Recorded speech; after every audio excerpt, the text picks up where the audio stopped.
सूरज की पहली किरण गांव के छोटे से कच्चे घर पर पड़ती है। उस घर में 75 साल की गौरी दादी रहती थी। उनके अपने कोई नहीं थे। पति कई साल पहले गुजर चुके थे और बेटा शहर जाकर कभी लौटकर नहीं आया। हर सुबह दादी सबसे पहले आंगन साफ करती और फिर मुट्ठी भर बाजरा लेकर बाहर बिखेर देती। कुछ ही पल में दर्जनों चिड़िया चहचहाते हुए आ जाती। दादी मुस्कुराकर, आओ मेरी बेटियों, आज भी पेट भरकर खाना खाना।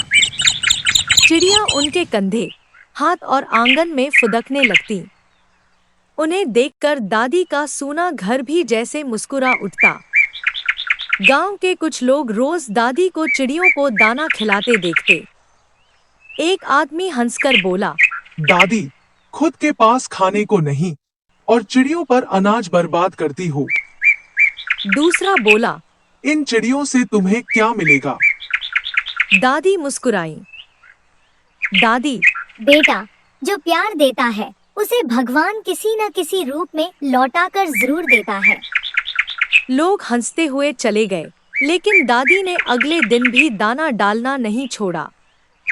एक शाम तेज आंधी चली।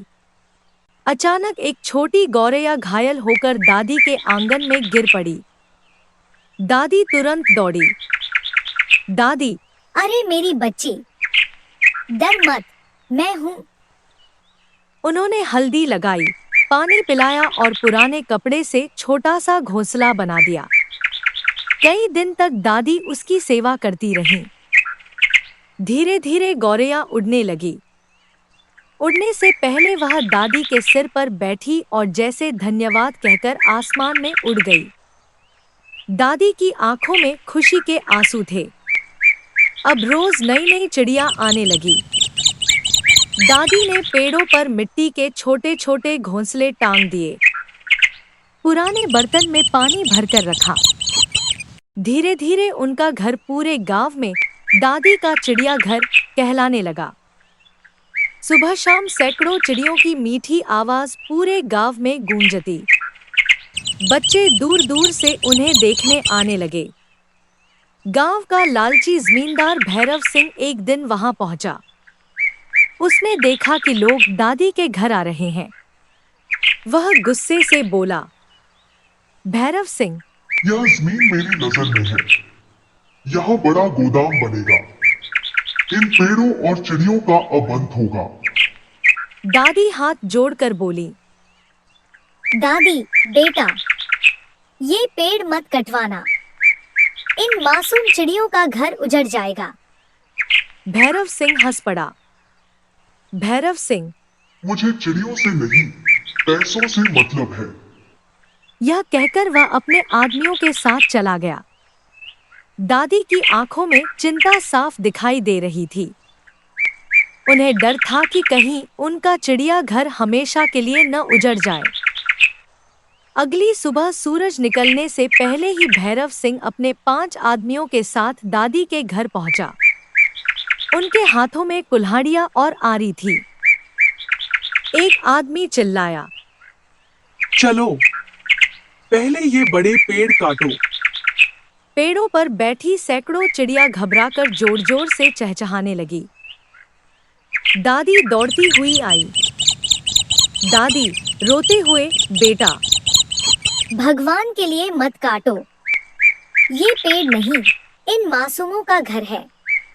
भैरव सिंह ने दादी को धक्का देकर कहा, हट बुढ़िया, मुझे पैसे कमाने हैं। इतने में अचानक सारी चिड़िया एक साथ उड़कर भैरव सिंह और उसके आदमियों के ऊपर मंडराने लगी। वे उनकी आंखों और सिर के पास फड़फड़ाने लगी। डर के मारे मजदूर पीछे हट गए। एक मजदूर बोला, मालिक, ये अच्छा संकेत नहीं है। लेकिन भैरव सिंह गुस्से में बोला, कल फिर आएंगे, देखते हैं कौन रोकता है। रात को दादी घर के बाहर बैठी आसमान की ओर देखने लगी। आंखों से आंसू बह रहे थे। दादी, हे भगवान, मेरे पास न पैसा है न ताकत, अगर ये पेड़ कट गए तो इन चिड़ियों का क्या होगा? इतने में वही घायल गौरैया, जिसे दादी ने बचाया था, उड़कर आई और उनके कंधे पर बैठ गई। धीरे धीरे 1 नहीं, 10, फिर 50, फिर सैकड़ों चिड़िया दादी के चारों ओर बैठ गई। ऐसा लग रहा था जैसे पूरा आसमान दादी का साथ देने उतर आया हो। दादी मुस्कुरा दी। आगे क्या हुआ?